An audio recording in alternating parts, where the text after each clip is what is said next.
네? 그러면서 총선 끝나니까 이제 주식시장도 야 이게 앞으로는 뭐 남은 게 대기하고 있는 악재밖에 없겠구나 이런 생각 가지고 있는 것 같아요. 시장 분위기가 이제까지 꽉꽉 눌러왔거든. 뭐 또 때려잡어, 뭐 또 때려잡어 하면서 주가는 그래도 또는 뭐 부동산 가격은 그래도 좀 떠받쳐. 총선 전까지는. 근데 이제 총선이 딱 끝나고 나니까 아휴 이게 뭐 기초 체력으로 1000m를 달릴 수가 없겠네. 이 판단을 하는 것 같아요 시장에서.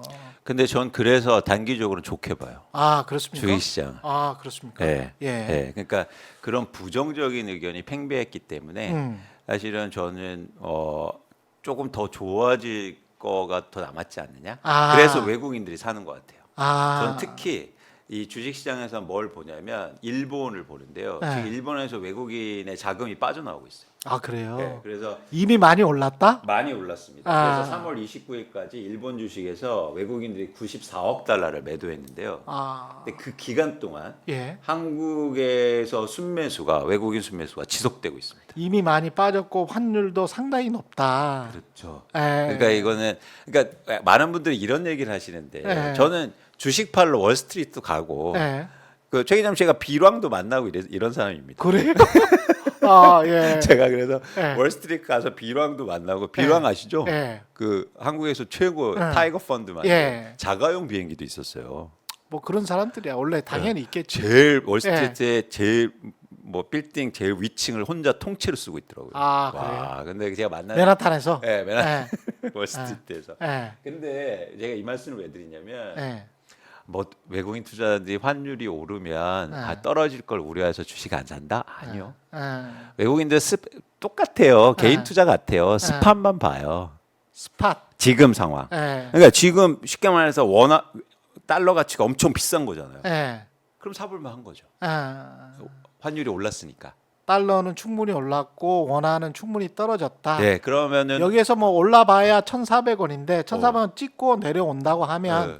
과거처럼 1,300원 저점 또는 1,250원까지 내려가면 네. 그러면 더블로 먹을 수 있는 거지. 그렇죠. 이쪽에서 먹고 저쪽에서 그렇죠. 먹고. 그리고 또 하나 보니까 네. 일본은 엄청 올랐는데 한국 네. 보니까 싸네. 어차피 아시아 퍼시픽 펀드거든요. 아, 그러니까 그럼 일본을 팔고 뭐 한국 좀 사볼까?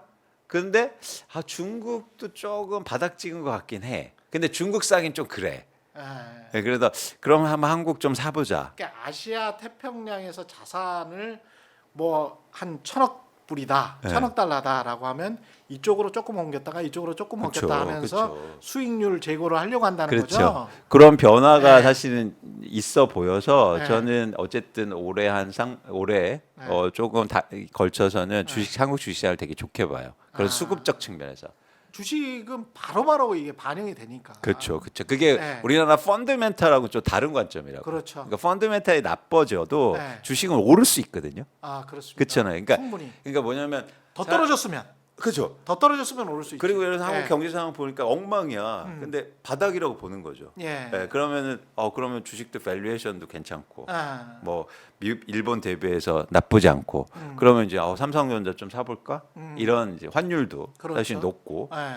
그런 상황에서 저는 한국 주식을 좋게 보는데 그래서 여기서도 또 하나 사실은 저희가 그 코리아 디스카운트 해소하면서 밸류 프로그램이 나왔잖아요. 그랬죠. 그러니까 이거를 잘 정교하게 잘하면 아, 의외로 주식시장이 훨씬 더 좋아질 수 있어 보입니다. 그렇군요. 네. 반대로 부동산은 어떻습니까? 이제 부동산 이야기 해봐야 되는. 부동산은 이제 반대죠 주식시장하고. 예. 왜냐하면 어떤 말씀을 드리냐면 지금 한국의 부동산 시장에서는 지금 어쨌든 윤석열 정부가 이 정책 이슈가 단기적으로는 큰데 정책을 엄청나게 뭐 재건축 재개발 뭐 보유세 뭐 여러 가지 얘기를 많이 하고 규제 풀어준다 얘기를 많이 했잖아요. 예.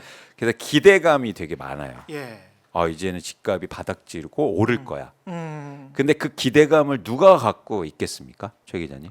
기대감을 가지고 있는 사람 주식을 아니죠 부동산을 가지고 있는 사람들. 그렇죠. 예. 그렇죠. 예. 그런데 지금 예. 한국의 그 전체적으로 특히 서울 아파트를 중심으로 해서 수요가 사줄 수 있는 유효 수요가 크게 감소한 상황이에요. 그래서 아무리 여기서 군부를 떼어줘도 예. 집값이 막 급등하고 이런 상황이 오기 힘들거든요. 그렇죠. 그럼 내가 기대를 하고 있는데 실제로 그런 시장이 안 오거나 더디게 오면 실망도 클 거 아닙니까? 아, 그럼 이제 실물 매물이 증가할 수 있다. 그렇죠. 그래서 저는 매도 예. 물량이 이미 증가하고 있고 예. 그런 매도 물량이 이제 호가를 낮추면서 예. 하락폭이 좀 커질 수 있다는 거죠. 아, 근데 이건 정확히 문재인 정부하고 반대예요. 아, 그렇네요. 예. 예. 문재인 정부 때는 집값이 오를 때 규제책이 막 나왔잖아요. 예. 그때 누가 기대했을까요? 그 규제책이 나왔을 때는 이게 집값 좀 떨어지겠구나라고 하면서 그 유효 수요로 대기하고 있는 집이 없으신 집이 분들, 없으신 쉽게 말해서 분들. 예, 무주택자분들 기대를 했잖아요. 예. 근데 막 규제 나와서 막 좋아했어요. 근데 안 빠져. 그러니까 이제 나중에 2020년, 2021년 그래서 폭등의 또 원인이 예. 됐거든요. 그게 막 들어간 거지. 예, 반대로. 야, 그러니까 마지막 차라도 내가 타야 되겠다. 그렇죠. 예. 이때하고 정확히 반대죠. 아. 그러니까 지금 시장에서 기대를 누가 하고 있느냐가 중요해요.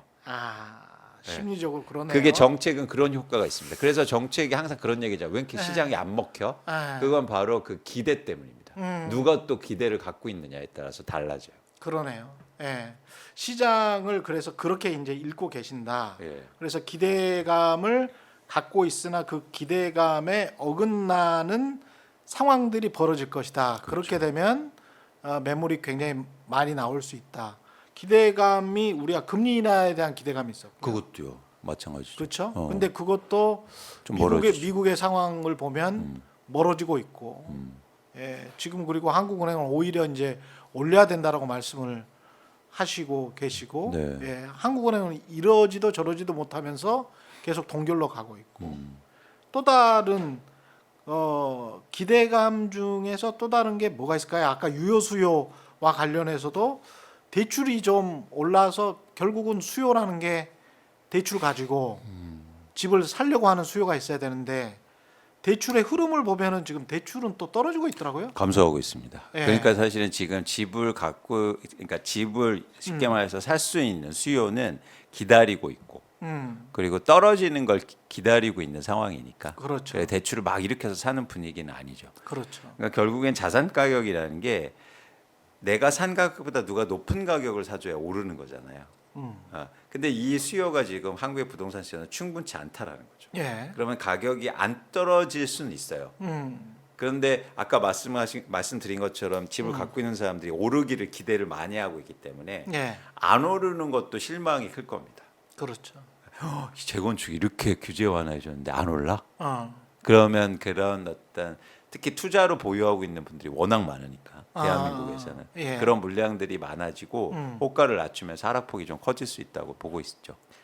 당장 무슨 뭐 과거에 현금 줍줍이라는 단어들이 있었으니까 현금을 가지고 대출 없이 예. 막 사겠다라고 달려들 수 있는 그런 시장은 또 아니잖아요. 아닙니다. 예. 네, 아닙니다. 그리고 그때는 기본 조건이 뭐 현금 주줍이 나온 게 결국엔 뭐냐면 분양하는 아파트들이 그렇죠. 주변의 시세보다 훨씬 싼 경우에 예. 뭐 지금도 이제 간혹 이제 강남 중심으로 나오긴 하는데 지금 그런 아파트를 빼고는 수요가 그렇게 붙고 있지 않은 상황이고요. 예. 그리고 투자자들도 시장에 안 들어오고 있어요. 예, 그러니까 아니 이거는 상대적인 건데 한번 생각해 보세요. 이게 뭐냐면 결국에는 지금 집값이 이렇게 높은 상황에서 내가 얼마나 돈 벌까를 기대할 텐데 예. 그런 기대감이 계속 줄다 보니까 예. 시장에서도 지금 일종의 갭 투자가 예. 증가하고 있는 상황이 아닙니다.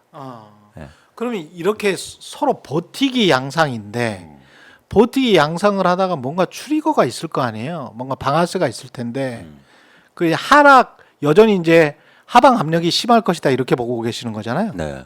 그 하방 압력이 가속화되면서 매물이 실제로 나오게 되는 어떤 방아쇠 역할을 하는 뭔가는 뭘까요? 그게 뭐 여러 가지가 있을 수 있겠는데 예. 저는 예를 들어서 그거를 예를 들어서 막 매수를 아까처럼 무주택자의 매수를 일으키는 트리거는 금리의 급격한 인하였죠. 예, 인하였죠. 그랬죠. 그렇죠. 그런데 최근에 그리고 또 하나 뭐냐면 집값이 또 하락한 트리거라고 저희가 판단하는 게 금리 인상이었잖아요. 그렇죠. 그렇죠. 예. 근데 아주 공교로운 지점이 있어요. 금리가 올랐는데요. 주택 가격이 크게 빠지지 않았어요. 그래요. 이유가 있어요. 예. 뭐냐면 반응 속도가 다르기 때문입니다. 아. 그러니까 뭐냐면 집을 무주택자들은요. 금리가 인하되거나 투자자들은 금리가 인하되면 바로 반응해요. 그렇죠. 예. 예. 왜냐하면 대출에 바로 내가 저금리를 바로 대출 받을 수 있으니까. 그렇죠. 그런데 금리가 올라도요. 음. 집을 갖고 있는 사람들이 팔아야 집값을 빠지잖아요. 그렇죠. 금리가 올라도 바로 데미지를 안 입는다고요. 그렇죠. 아. 특히 한국의 투자자들은 전세를 끼고 사놨어요. 금리 영향이 없어요. 그러네.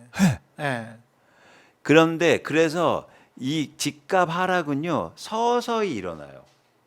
그러네. 전세가 일종의 버퍼링 존을 형성을 해주네요. 그래서 전세 가격이 떨어지지 않는 이상 네, 버틸 수 있는 힘은 되네. 그렇죠. 예. 근데 여기서 전 중요한 트리거가 그래서 대외적인 트리거가 아니고 이런 거죠. 가장 중요한 트리거는 그래서 매물 증가예요. 그러니까 뭐냐면 집을 있는 사람들이 누군가 내놓기 시작해. 그러면 심리적으로 조급해진다고요. 예. 그럼 내가 먼저 팔아야겠네.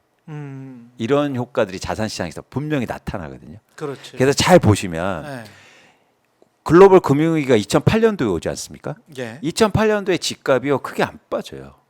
오히려 올라요. 한국도 네, 그건 뭐냐면 집을 갖고 있는 사람들이 뭐 미국에서 터진 게 나랑 뭔 상관이야? 내가 강남 아파트가 뭔 상관이야?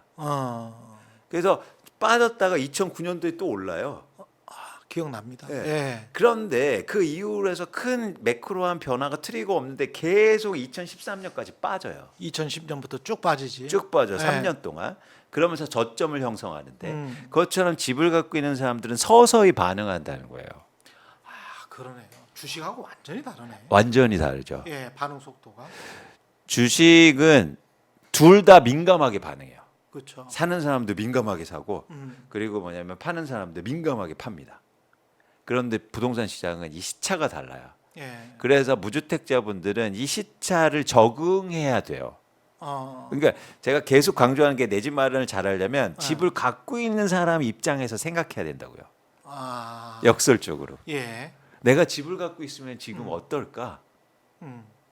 특히 은퇴 세대가 이렇게 계속 도래하는 은퇴 세대 연령 그 연령대가 뭐 60세든 65세든 계속 도래하는 한국의 인구 구조상 봤을 때는 이분들은 끝까지 그래도 높은 가격에 집을 팔고 뭔가 은퇴를 하고 싶어 할 거 아니에요. 그렇죠.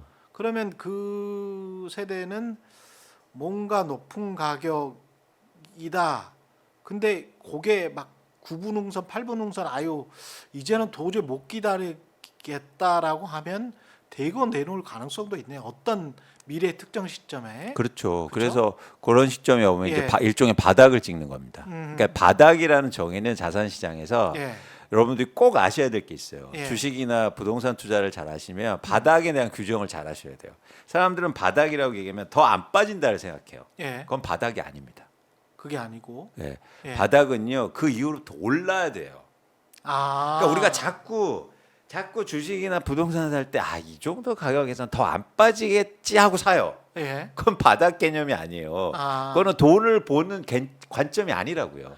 그러니까 저점까지 갔다가 최저점까지 갔다가 오르면 예. 10% 20% 오르면 그때 살아야 된다. 그게 바닥이다. 그런 방법도 좋고, 네. 그러니까 그 개념 규정은 바닥이라는 건 그 가격 이후부터 가격이 계속 올라야 된다고요. 그러니까 더 이상 안 빠진다고 생각하시면 안 된다. 모든 자산은. 그렇긴 하네요. 그러면 이제 과거 회고적이 될 수밖에 없습니다. 판단은 그때가 바닥이었는지 바닥이 아니었는지는 사실은 그때 사는 시점에서는 그 사람 모르는 거지. 근데 그쵸? 알 예. 수 있는 방법이 있다는 거죠. 어떤 제가 겁니까? 계속 말씀드린 예. 것처럼 거래량이. 거래량. 예. 그래서 그 가격에 왔을 때 예. 거래가 활발하게 진행이 이루어지면 예. 추세적으로 증가하면 그때 이후부터 가격이 오른다는 거예요. 그래서 가격이 10% 떨어지고 20%, 50% 떨어졌을 때 우리가 예를 들어서 이런 말 하잖아요. 예. 이건 바닥이야. 예. 그게 아닙니다. 가격이 10% 떨어졌어도 그 이후부터 거래량이 증가하면 그게 바닥이고 예를 들어서 30% 떨어졌는데 거래량이 증가하지 않아요. 예. 그러면 그건 바닥이 아니에요. 아. 예.